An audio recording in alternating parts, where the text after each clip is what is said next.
জোরে বলেন, বিশ্বাস হয়নি? এই জমিন তার সব বোঝা বের করে দিবে, আপনাকে বের করে দিবে, মণিমুক্তা যা ছিল সব বের করে দিবে। মানুষের দল তাকায় দেখবে তার ডান পাশে স্বর্ণের খনি, বাম পাশে হীরার খনি, সামনে মণিমুক্তার খনি, সম্পদ আর সম্পদ।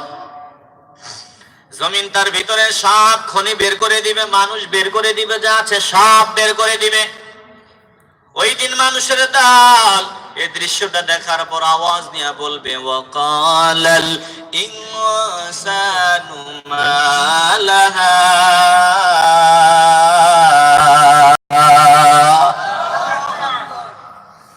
ওই দিন মানুষের দল বলবে, মাটি তোর কি হইল, এরে জমিন তোর কি হয়েছে, মালাহা। মানুষের দল ওই দিন বলবে, রে জমিন তোর কি হয়েছে, কেন তুই এমনটা আরম্ভ করে দিলে। জমিনকে মানুষেরা জিজ্ঞাসা করবে, তবে সকলের জিজ্ঞাসা করা এক হবে না। হঠাৎ যখন মানুষগুলারে আল্লাহ মাটির তলা থেকে হাজার হাজার বছর পর উঠাবেন, তারা তাজ্জুব হবে, আশ্চর্য হয়ে জিজ্ঞাসা করবে, মাটি তুই এমন শুরু করলি কেন। তবে সকলের জিজ্ঞাসার ধরন কিন্তু একরকম হবে না, এক এক দলের জিজ্ঞাসার ধরন হবে এক এক রকম। কথা বুঝেননি আমার? বিরক্ত হইতেছেন না তো? ভালো করে বুঝেন। 10 বছর লেখাপড়া করার পর পরীক্ষার হলে ছাত্র গেল, ঠিক মতো লেখাপড়া করেছে, এবার পরীক্ষার হলে গিয়া প্রশ্নপত্র হাতে নিয়ে ছাত্র নজর দিয়ে দেখে, আমি 10টা বছর মেহনত করেছি, এখন সে প্রশ্নপত্রের দিকে নজর দিয়া তার শুধু মজা লাগবে আর মজা লাগবে। কথা বলে না? সে ভালো ছাত্র হওয়ার কারণে তার শুধু মজা আর মজা। সে তাড়াহুড়া করবে, সুন্দরভাবে 10টা বছর যে মেহনত করেছে এই জবাবগুলো সুন্দরভাবে সাজায়া সে খাতার ভিতরে সাজায়া দেওয়ার জন্য দিশেহারা হয়ে যাবে। আরেক দল ছাত্র যে ঠিক মতো লেখাপড়া করে নাই, ক্লাসে ঠিক মতো যায় নাই, ওস্তাদদের ঠিক মতো মানে নাই, ইন্টারনেটে সময় নষ্ট করেছে, ফেসবুকে সময় নষ্ট করেছে, মা বাবা মনে করেছে লেখাপড়া করে, আসলে সন্তান লেখাপড়া করে নাই। সন্তান শীতের মৌসুমে কম্বল মুড়ি দিয়ে ফেসবুকে চ্যাটিং করেছে, মেসেঞ্জারে চ্যাটিং করেছে। কথা বলেন ঠিক কিনা? বাপ মা মনে করে আমার পোলা তো লেখাপড়া করে, আসলে কি ছেলে লেখাপড়া করে? কথা বলে না। আসলে কি আপনার ছেলে লেখাপড়া করে? আপনার মেয়ে কি পড়তেছে? টাচ মোবাইল আপনি কিনে দিচ্ছেন, কিনে দিছে কে? কথা বলে না। 10ম শ্রেণীতে, এখন এসএসসি পরীক্ষা দেয় নাই, আপনি ওর হাতে টাচ মোবাইল দিলেন, তার মানে আপনি বাপ হইয়া তার কপালে আপনার কপালটা নষ্ট করে দিলেন। বাপ হয়ে আপনি আপনার সন্তানকে শেষ করে দিলেন। কথা বলেন ঠিকই না? অনেক বাবা মেয়ের টাচ মোবাইল দিয়ে দিচ্ছে, অনেক বাবা এমন যে মেয়ে এখন এসএসসি পরীক্ষা দেয় না, ওরা টাচ মোবাইল দিয়ে দিচ্ছে। এই টাচ মোবাইল দেওয়ার একটা উদ্দেশ্য আছে, বলবো? কথা বলছে বাবা যে মেয়েকে 10ম শ্রেণীতে পড়ে টাচ মোবাইল হাতে দিয়ে দিছে 20,000 30,000-এর, দেওয়ার একটা বাপের উদ্দেশ্য আছে, বলবো? আবার রাগটা করবেন না তো। বাবা চিন্তা করে আমার মাইয়ারে বিয়ে শাদী দিতে তো 2, 3, 4 লাখ 5 লাখ টাকা লাগবে, এত টাকা আমি খরচ করবো কেমনে? এত টাকা খরচ করতে পারবো না। মেয়েরে কয়, মা নে, আমি তোর এত টাকা খরচ না করে 20,000 টাকা দিয়ে একটা টাচ মোবাইল দিয়ে দিছি, এবার তোর ব্যবস্থা তুই কর। কথা বলে না? কথা কি ঠিক নেই? নাইলে কি বাবা টাচ মোবাইল মেয়েরে 10ম শ্রেণীর আগে দিত? হ্যাঁ? তোমার ছেলেটারে তুমি নিজে ধ্বংস করে দিছো এই টাচ মোবাইল দিয়ে। এই মোবাইলে 24 ঘন্টা কি ভালো কাজ হয়? কথা বলে না। আরো জোরে বলেন, ভালো কাজ হয়? আমরাই তো টাচ মোবাইল চালাইতে ভয় পাই, আমরাই ভয়ে থাকি, কোন সময় কি সামনে চলে আসে। আমার মোবাইল একটা ছিল, ওইটা হারায় গেছে, মানে নরমাল এরকম মোবাইল একটা দিয়ে চলি। কথা কয় না?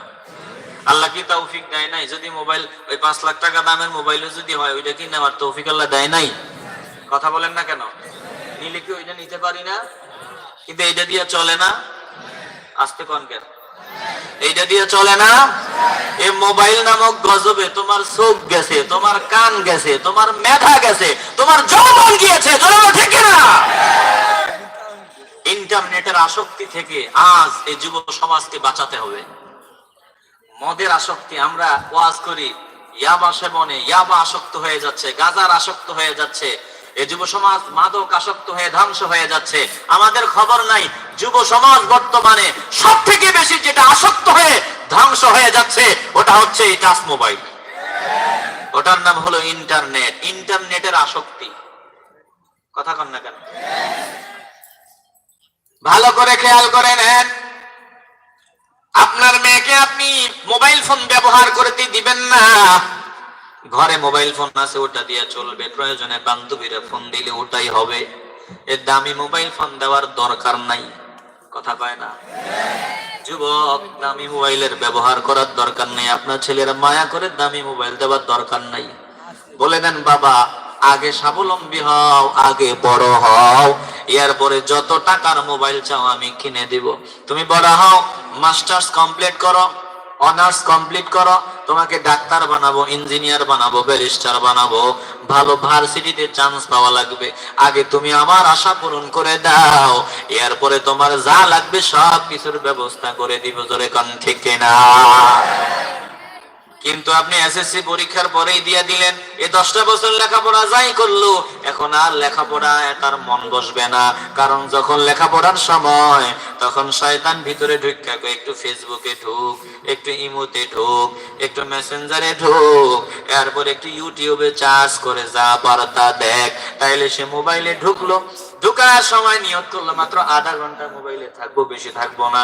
কিন্তু সে 3 ঘন্টা, 4 ঘন্টা, 5 ঘন্টা মোবাইলে আছে। জোরে বলেন ঠিক কিনা? তাহলে মোবাইল ব্যবহার করবেন। আপনি যখন যোগ্য ব্যক্তি হবেন তখন দামি মোবাইল ব্যবহার করবেন। অযোগ্যরা, ক্লাস 5 এর বাচ্চারা, 6 এর, 7 এর, 8 এর, নবম দশমের বাচ্চারা মোবাইল ফোন ব্যবহার করতে পারবে। কথাগুলো কি সমস্যা নাই তো? এই কথাগুলো কি আমি ভুল বলতেছি? আসতে বলেন কেন ভুল বলতেছি? আমার দেশের প্রশাসন এই নিয়ম করতেছে, করেছে আলহামদুলিল্লাহ। অপ্রাপ্ত বয়স্কদের হাতে মোবাইল ফোন থাকা যাবে, একটা নিয়ম নাকি হয়েছে, এটা বাস্তবায়ন হোক। আমাদের দেশে আইন হয়, আইনের প্রয়োগ নাই। কথা কয় না? আইন হয় ধূমপান দণ্ডনীয়, জনসম্মুখে ধূমপান করা দণ্ডনীয়। কিন্তু গত কয়েকদিন আগেও দেখছি যারা আইন এই বাস্তবায়ন ঘটাবে ওনারাও টানে। কথা কয় না? আমার ভাইরা দেখছি ওই যে রাস্তায় শীতকালে নামছে না, কথা কয় না, এই ভাইদের মধ্যেও দেখছি ওনারাও 2-1 জন টানে। কথা বলে না? তাইলে যারা আইন বাস্তবায়ন করবে তারাই বেআইনের কাম করে। এই আইন দিয়া কোনো লাভ হবে? আপনি নিজের ঘরকে সামলান। ওরে বাবা, যদি বাঁচতে চান, সন্তানকে যদি বেয়াদব বানাতে না চান, সন্তানের হাতের মাইর যদি খেতে না চান, তাহলে এখনো সময় আছে। সন্তানকে নিয়ন্ত্রণে নিয়ে আসেন, সন্তানকে কন্ট্রোলের ভিতরে নিয়ে আসেন। আদর্শবান সন্তান বানাইতে চাইলে যে রাস্তায় হাঁটা দরকার, যে রুটিনের উপর চলা দরকার, আপনি ওই রুটিনে চলেন, আপনার সন্তানকে ওই রুটিনে চলান। নয়তো আপনার কপালে কান্না ছাড়া কিছুই জুটবে না। জোরে কোন ঠিক না? মেয়ের নামটা শান্তি রাখলে হবে কি? ছেলের নাম ইসলাম রাখলে হবে কি? সুন্দর নামে কাম হবে না, সুন্দর আদর্শ শিক্ষা দাও, সুন্দর আদর্শ শিক্ষা দাও। হুজুরের কাছে আসছে, বলে হুজুর একটু দোয়া করেন। কি দোয়া? বলে আমার ইসলামও গেছে, শান্তিও গেছে। বলে কি আবার ইসলাম গেল, শান্তি গেল কেমনে? হুজুর আমার পোলার নাম ইসলাম, আমার পাশের বাড়ির একজনের মাইয়ার নাম শান্তি। ওরা 2 জনে কিছুদিন আগে টাচ মোবাইল কিনা দিছিলাম পোলাডারে। এইটা কিনে দেওয়ার মাত্র 6 মাসের মধ্যে আমার ইসলাম নামক পোলাটা ভাগছে। কথা কোন ঠিক কিনা? তাহলে সুন্দর নাম রাখলেই হবে না, সুন্দর কাম ওয়ালা হওয়া লাগবে। কথা কন না কেন? ভালো করে বুঝে নেন, এই দুনিয়াতে যত বাটপারি করেন, যত 2 নাম্বারি করেন, বাঁচার কোনো উপায় নাই। আল্লাহ পাক বলেন, ওয়া আখরাজাতিল আরদু আসকালাহা, জমিন তার সব বের করে দিবে। এবার বের করে দেওয়ার পর যারা 2 নাম্বার ছাত্র, ঠিক মতো লেখাপড়া করে নাই, পরীক্ষার হলে গিয়ে ওদের চিকন ঘাম বের হয়ে যাবে, ওরা মাথা চুলকাবে, কলম কামড়াবে, কি লিখবে কো মাথায় কিছু আসবে না। কেমনে আসবে? ও যে ঘন্টার পর ঘন্টা ফেসবুকে, ইন্টারনেটে সময় নষ্ট করেছে, ওই সময়ের অর্ধেক সময়ের 1 ভাগ সময় যদি লেখাপড়ায় কাটায় দিত, তাহলে পরীক্ষার হলে কলম কামড়ানো লাগতো না, চিন্তা করা লাগতো না। জোরে কোন ঠিক না? তাহলে যে ভালো ছাত্র আর যে খারাপ ছাত্র, এই দুইটা কি সমান? এই দুনিয়ায় যারা আল্লাহর পাগল আর নবীর পাগল, তারা কি সমান? কথা কন না কেন? এই দুনিয়া যারা আমার নবীর পাগল, যারা ইসলাম অনুসারে চলে আর যারা চলে না, দুই দলকে সমান হতে পারে। এই যে ঘটনাগুলো ঘটবে জমিনের ভিতর থেকে সব বের হয়ে যাবে, এটা জাহান্নামীরাও দেখবে, আবার জান্নাতীরাও দেখবে, নবীর দুশমনেরাও দেখবে, আবার নবীর পাগলারাও দেখবে। সবাই বলবে ওয়াকালাল ইনসানু মা লাহা। আল্লাহু আকবার। মানুষের দল ওই দিন বলবে এ মাটি তোর কি হইলো, এই জমিন তোর কি হইলো। আবার কিছু কিছু কিছু মানুষ বলবে ও বুঝছি, এগুলো তো আমরা আগেই জানি, আলহামদুলিল্লাহ। ভালো যারা তারা বলবে এগুলো তো আগেই জানি, এই লেখাপড়া তো আমরা আগেই করেছি, হুজুরের জবানে আমরা শুনেছি এই এই ঘটনাগুলো ঘটবে। ওই যে হুজুর জান্নাতের বাগানে বয়ান করেছিল সূরা জিলজালের, আমরা এই কানটা দিয়া ভালো করে শুনেছিলাম, এগুলো ঘটবে, আমরা বিশ্বাস করেছিলাম, হুজুর যা বলছে সবই তো ঘটতেছে, এগুলো তো আমরা আগেই মানতাম। আলহামদুলিল্লাহ, এবার ভালো বান্দাগুলার কোনো টেনশন থাকবে না, ভালো বান্দাগুলা বলবে যা মেনেছি ওই অনুযায়ী হইতেছে, যা লেখাপড়া করে আসলাম এখন তাই হইতেছে, তাই ঘটতেছে, অতএব কোনো চিন্তা নাই, তারা থাকবে চিন্তা মুক্ত। আর যারা মানে না তারা ওই দিন কান্না করবে, কোনো লাভ হবে না, একটা জবানও বন্ধ হবে না। মহব্বতের আওয়াজ দিয়া বলো ওই দিন কান্না ছাড়া বান্দাদের কাতারে শামিল হতে চাই কি চাই না? জমিন যে জিজ্ঞাসা করবে এই জমিন তোর কি হইলো, জমিন তো কিছু বলবে, কথা বলেন না কেন? জমিন কিছু বলবে না? এখন যদি আপনি জমিন দিয়ে জিজ্ঞাসা এই জমিন কি হইছে তোর, কাপা কাপি করস কেন, ঘূর্ণিঝড় মাঝে মধ্যে আসে না, ভূমি ধস হয় না, তো আপনি যদি জমিন রে বলেন এই জমিন কি হইছে তোর, সমস্যা কি? সমস্যা কি? হ্যাঁ হ্যাঁ হ্যাঁ, আল্লাহ অনেক সময় হয়ে গেছে, আল্লাহ আর সামান্য সময়, খুব দ্রুত শেষ করে দিচ্ছি, বিরক্ত হইতেছেন আপনারা? আল্লাহ সকলকে ধৈর্য দান করেন, একটু জোরে বলেন আমিন। তাহলে এই জমিন তো কিছু বলবে, এই দুনিয়াতে জমিন কিছু বলে না, কিন্তু জমিন বলতে পারে, কথা বলেন না কেন? এই জমিনে জমিন কিছু বলে না, ওই দিন জমিন বলবে। যখন বেঈমানরা বলবে ওয়াকালাল ইনসানু মা লাহা, বিশেষ করে বেঈমানরা, ইমানদাররা বলবে, কিন্তু বলবে ও এগুলো আমরা জানি, এগুলো যে ঘটবে, হঠাৎ বলবে জমিন তোর কি হয়েছে, এরপর বলবে ওরে এগুলো তো আমরা জানি, এগুলো ঘটবে, এগুলো ঘটবেই, আলহামদুলিল্লাহ আমাদের বিশ্বাস অনুসারে সব ঘটতেছে। ইমানদাররা এবার তৃপ্তি পাবে, মজা পাবে, শান্তি পাবে। বেঈমানরা বলবে জমিন তোর কি হলো, আফসোস করে বলবে জমিন কি হলো, কি হলো বলতে দেরি হবে, জমিন ওই দিন আওয়াজ দিতে দেরি হবে না। আল্লাহ পাক বলেন জমিন সেদিন আওয়াজ দিবে, ইয়াউমা ইযিন তুহাদ্দিসু আখবারাহা বিআন্না রাব্বাকা আওহা লাহা।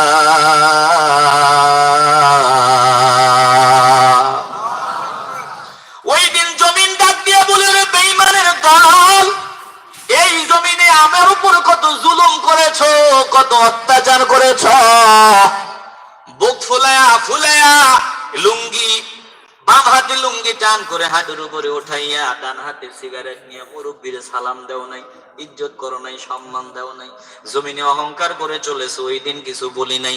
আজ আমি বলা শুরু করলাম, শোন শোন, শুধু এইটা না, তোর গোটা 60 বছরে যত কিছু করেছ, ওই যে ভিডিওতে যেভাবে রেকর্ড হয়, আমি আল্লাহর অর্ডারে তোমার 60 বছর 70 বছরের গোটা জিন্দেগি রেকর্ড করে রাখছি, ভিডিও রেকর্ড। এবার তাকায় দেখ তোর 60 বছর কোথায় কি করেছ, সব আমি জমিন তোর সামনে উঠায় দিলাম। এবার তাকায় দেখবে বান্দা 60 বছরে যত ভালো কাজ করেছে, জমিন সব তার সামনে উঠায়া ধরবে। এই 60 বছর হায়াতে, 50 বছর হায়াতে যত মন্দ কাজ করেছে, জমিন সব তার সামনে উঠায়া ধরবে। ওরে নবীর আশিকের দল, আজ যে ফকিরের মতো জান্নাতের বাগানে আমার সামনে বসে আছেন, ওই দিন এটাও জমিন আপনার সামনে উঠায়া ধরবে। এই জমিনে আপনি যে সিনেমার দিকে নজর দিয়া থাকতেন, ওটাও জমিন আপনার সামনে উঠায়া ধরবে। আল্লাহ পাকের অর্ডারে ইয়াউমা ইযিন তুহাদ্দিসু আখবারাহা বিআন্না রাব্বাকা আওহা লাহা। আমার আল্লাহর অর্ডারে জমিন সব ওই দিন বের করে দিবে। ও মুসলমান নবীর আশিক, দিলটা একটু পরিষ্কার করে মহব্বতের আওয়াজ দিয়া বলো, এই জমিনে যতদিন বেঁচে থাকি আমরা ভালো কাজ করতে চাই কি চাই না? আল্লাহ বলেন ইয়াউমা ইযিন ইয়াসদুরুন নাস, ওই দিন মানুষ বের হবে ফলাফলের আশায়। দুনিয়াতে পরীক্ষার্থী পরীক্ষা দেওয়ার পর ফলাফলের প্রত্যাশায় পাগল, কি জানি ফলাফল হয়। আল্লাহ পাক বলেন ইয়াউমা ইযিন ইয়াসদুরুন নাস, ওই দিন মানুষ বের হবে মাটির ভিতর থেকে, দলে দলে মানুষ বের হয়ে যাবে। ইয়াউমা ইযিন ইয়াসদুরুন নাসু আশতাতা, মানুষ ভিন্ন ভিন্ন দলে বিভক্ত হয়ে বের হয়ে যাবে, প্রত্যেকেই পাগল। এই মুহূর্তে আমার ফলাফল দেওয়া হবে, আমল জানায়া দেওয়া হবে। কি জানি হয়, কি জানি হয়, কেউ কারো খবর রাখবে না। মা, যেই মা সন্তানের জন্য জীবনটা দিয়া দিতে পারে, সন্তান মুসিবতে পড়ে মায়ের সামনে গিয়া কান্না করবে, বলবে মা একটা নেকির জন্য বিপদে পড়ে গেলাম, ও মা একটা নেকি আমারে দিয়া দাও। মা বলবে আমি নিজেই বাঁচি কিনা আমি নিজেরে নিয়ে চিন্তিত, যা যা দূর হ, দুনিয়াতে আমার কোনো সন্তান সন্ততি ছিল না। মা মুসিবতে পড়ে সন্তানকে বলবে, ওরে সন্তান, আমি মা তোরে বহু কষ্ট করে গর্ভ ধারণ করেছিলাম, স্তনের দুগ্ধ পান করাইছিলাম, কত যন্ত্রণা তোকে নিয়ে পেয়েছি, আজ একটা নেকির জন্য মুসিবতে পড়ে গেলাম, একটা নেকি আমারে দে। সন্তান ডাক দিয়া বলবে, না আমি নিজেই নিজের চিন্তায় চিন্তিত, জানি না আমি মুসিবতে পড়ে যাই কিনা, আমার কোনো মা নাই, মা সন্তানকে চিনবে না, সন্তান মাকে চিনবে না। একটি নেকির লেগি লাগি সেদিন রোজা হাশরের মাঠেতে, ছেলে চলবে আগে আগে, বাবা ছেলের পিছেতে। একটি নেকির লাগি সেদিন রোজা হাশরের মাঠেতে, ছেলে চলবে আগে আগে, বাবা ছেলের পিছেতে। আহা তেমন কঠিন দিনেতে আল্লাহ তোমায় ভুলবে না, আহা তেমন কঠিন দিনেতে নবী তোমায় ভুলবে না। ঠিক মতো পড়িলে নামাজ জান্নাত তোমার ঠিকানা, ঘুমের চেয়ে নামাজ ভালো আর তুমি ঘুমাইও না। ঠিক মতো পড়িলে নামাজ জান্নাত তোমার ঠিকানা। ও প্রাণের ভাই বোনেরা, জলদি করে উঠে যাও, তাড়াতাড়ি উযু করে নামাজেতে লেগে যাও। আহা তেমন কঠিন দিনেতে নামাজ দিবে সান্ত্বনা, আহা তেমন কঠিন দিনেতে নামাজ দিবে সান্ত্বনা। ঠিক মতো পড়িলে নামাজ জান্নাত তোমার ঠিকানা, ঘুমের চেয়ে নামাজ ভালো আর তুমি ঘুমাইও না। ঠিক মতো পড়িলে নামাজ জান্নাত তোমার ঠিকানা। ওই হাসরের ময়দানে নিজে বাঁচার আগে মা ছেলেকে চিনবে না, ছেলে বাঁচার আগে মাকে চিনবে না। ওরে মুসলমান, একটা জবানও বন্ধ রাখবা না, বলা যায় না কখন না জানি স্বপ্ন ভাঙ্গে বাস্তব জীবন আরম্ভ হয়, কখন জানি আজরাইলকে দেখে আলো, আজরাইলকে দেখে ফেলার আগ মুহূর্ত পর্যন্ত সময়। একটা জবান বন্ধ রাখবা না, দিলে মুনাফিকি থাকলে চুপ থাকবা, আওয়াজ দিবা না। দিলটা যদি পরিষ্কার হয়, আল্লাহর পাগল যদি নবীর পাগল হয়ে থাকো, একটু মহব্বতের আওয়াজ দিয়া বলো, আমরা পরকালের পুঁজি এই জমিনে কামাই করতে চাই কি চাই না? ওই দিন মানুষের দল ইয়াউমাইযি ইয়াসদুরুন নাসু আশতাতা, ভিন্ন ভিন্ন দলে মানুষ বের হবে। কেন বের হবে? লিয়ারাউ আমালাহুম, 70 বছরের ফলাফল আজকে দেখানো হইতেছে, 60 বছরের ফলাফল আজকে দেখানো হইতেছে। কার ফল ভালো হয়, কার ফল মন্দ হয়, এটা দেখার জন্য সবাই পাগল পারা হয়ে যাবে। আমার আল্লাহ বলেন, ফামাইয়ামাল মিসকালা যাররাতিন খাইরান ইয়ারা, এই জমিনে যদি যারা পরিমাণ, বিন্দু পরিমাণ, অণু পরিমাণ ভালো কাজ করো, ওই দিন তুমি ইয়ারাহু, ওটা তোমার চোখ দিয়া দেখতে পাবা। ওয়া মাইয়ামাল মিসকালা যাররাতিন শাররান ইয়ারা, আর অণু পরিমাণ বাজে কাজ, মন্দ কাজ যদি তুমি করো, ওটাও তুমি ওই দিন দেখতে পাবা। ওরে মুসলমান, নবীর আশিকের দল, শেষ সময় দিলটা পরিষ্কার করে মহব্বতের আওয়াজ দিয়া বলা, এই জমিনে যতদিন বেঁচে থাকি পরকালের জন্য পুঁজি হিসাবে আমরা 5 ওয়াক্ত নামাজ সবার আগে পড়তে চাই কি চাই না? আরো জোরে বলো, চাই কি চাই না? আল্লাহ আমাকে সহ সকলকে কবুল করেন। আরো জোরে বলেন, ইয়া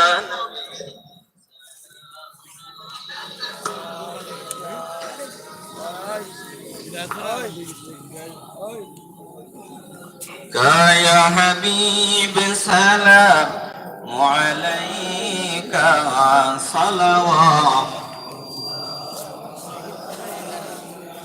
আল্লাহ পাক পরওয়ারদিগার পাঠালেন শুভ সমাচার, ইন্না আ'তাইনাকাল কাউসার, করিলেন জগতে প্রচার। ইয়া নবী ইয়া রাসূল সালাম, ইয়া হাবিব সালাম আলাইকা সালাওয়াতুল্লাহ।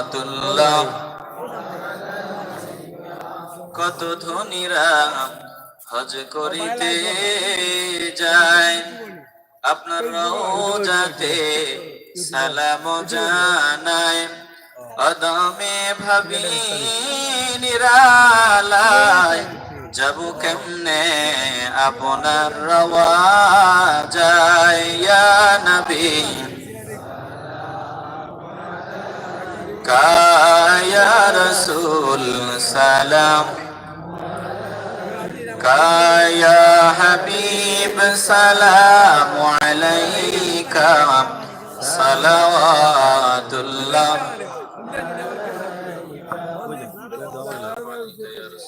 الصلاة والسلام عليك يا حبيب الله، الصلاة والسلام عليك يا شفيع المذنبين، الصلاة والسلام عليك يا رحمة للعالمين। আজকের মাহফিলের সম্মানিত সভাপতি সাহেবের মা অসুস্থ, আপনাদের কাছে দোয়া চেয়েছি, সবাই দোয়া করবেন আল্লাহ পাক যাতে ওনার মাকে সুস্থতা দান করে দেয়। সবাই সবার জন্য দোয়া করবেন, সকলে সকলের জন্য দোয়া করবেন। আমি আপনাদের কাছে দোয়া প্রার্থী, দোয়ার মহতাজ, আর আমি মুসাফির হিসেবে আপনাদের জন্য দোয়া করি। আমার জন্য একটু দোয়া কি করা যাবে? আমার দোয়া পাবে তারা যারা আমার জন্য দোয়া করে। আমি করা লাগবে না, আমার জন্য দোয়া করলে এমনিতেই আমার দিলের দোয়া আপনাদের ভিতরে যাবে। তো এক মুসলমান আরেক মুসলমানের জন্য দোয়া করবেন। যে আলোচনা আমরা শুনলাম, এই আলোচনাগুলো আমাকে, আপনাদের সকলকে বাস্তব জীবনে অনুধাবন করে আমল করার তৌফিক দান করেন। আমার ভাইরা কষ্ট করে এই জান্নাতের বাগান এটা সাজিয়েছে, ওনাদের কষ্টকে আল্লাহ পাক কবুল করেন। আস্তাগফিরুল্লাহ ইন্নাল্লাহা গফুরুর রহিম, আস্তাগফিরুল্লাহ ইন্নাল্লাহা গফুরুর রহিম, আস্তাগফিরুল্লাহ ইন্নাল্লাহা গফুরুর রহিম।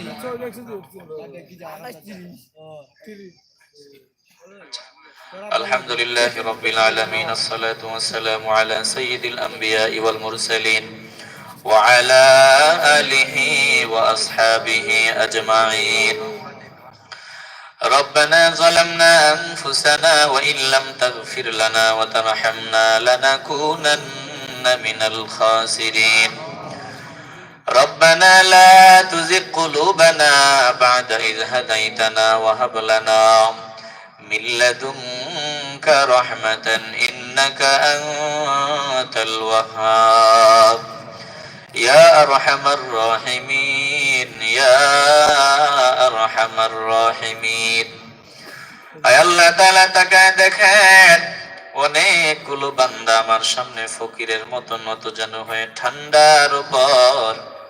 আয় আল্লাহ আমি যেখানে বসলাম আমার উপরে সুন্দর ফ্যান্ডেল, তার উপরে সোফা, এর উপরে আমি বসলাম, এরপরে আমার পায়ের মধ্যে প্রচন্ড ঠান্ডা অনুভব করতেছি গো আল্লাহ।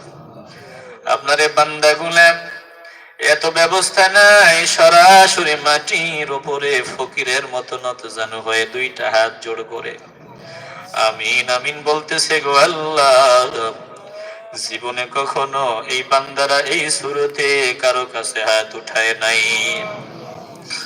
দুনিয়ার শক্ত মনের মানুষের কাছে যদি দুনিয়ার কোন দাবি দাবা নিয়ে এই মানুষগুলো এত সুন্দর ভাবে হাত পেতে দিত, অবশ্যই অবশ্যই খালি ফিরাইয়া দিতে পারতো না। আল্লাহ আপনি কেমনে খালি ফিরাইয়া দিবেন আমাদের বুঝে আসে না। আমাদের দিলের বিশ্বাস এই জান্নাতের বাগান থেকে আমাদের খালি ফিরাইয়া দিতে পারেন না। আয় আল্লাহ বড় আশা নিয়ে হাত বাড়াইলাম, মেহেরবানি করে আমাদের কারো হাত খালি ফিরাইয়া দিয়েন না। আয় আল্লাহ জান্নাতের বাগানের ভুল ত্রুটি বেয়াদবি বেখেয়াল যা হয়ে গেল সবগুলো ক্ষমা করে দিয়ে সওয়াব লক্ষ কোটি গুণ বাড়াইয়া আমাদের কলিজা টুকরার রওজা মুবারকে সোনার মদিনায় হাদিয়া কবুল করে নেন গো আল্লাহ। ওখান থেকে বরকতময় করে আদম আলাইহিস সালাম থেকে শুরু করে আমাদের এই মুনাজাত পর্যন্ত যত কলমাওয়ালা ইমানদার মুমিন মুমিনাত যারা পরিমাণ ঈমান নিয়ে দুনিয়া থেকে বিদায় হয়ে গেল, আল্লাহ গো মেহেরবানি করে প্রত্যেকের রুহে রুহে হাদিয়া কবুল করে নেন। আয় আল্লাহ অনেকের মা নাই বাবা নাই, মা বাবার রুহে হাদিয়া কবুল করে নেন। আয় আল্লাহ দাদা দাদি নানা নানির রুহে হাদিয়া কবুল করেন। আয় আল্লাহ সিলেটের পুণ্যভূমিতে ৩৬০ আউলিয়ারা শুয়ে আছে, ওনাদের রুহে কবুল করে নেন। আয় আল্লাহ জান্নাতের বাগান এই বছর চলতেছে, হয়তো বা আপনি কবুল করলে আগামী বছর হবে। গত বছর কিছু বান্দা ছিল, এই বছর নাই। এই বছর অনেকেই আছে, আগামী বছর হয়তো অনেকেই থাকবে না। আয় আল্লাহ মেহেরবানি করে আমাদের জীবনের সবগুলো গুনাহ মাফ করে দেন গো আল্লাহ। আয় আল্লাহ আমাদের মাফ করে দেন গো আল্লাহ। আল্লাহ আমরা বেনামাজি, আমাদের নামাজি বানায়া দেন। আয় আল্লাহ আমরা হারামখোর, আমাদের হালাল খানেওয়ালা বানায়া দেন। আয় আল্লাহ আমাদের ভিতরে আদবের অভাব, আমাদের আদবওয়ালা বান্দা বানায়া দেন। রাব্বুল আলামিন অনেকে দোয়া চায়, সকলের মনের নেক নেক আশাগুলো কবুল করে নেন।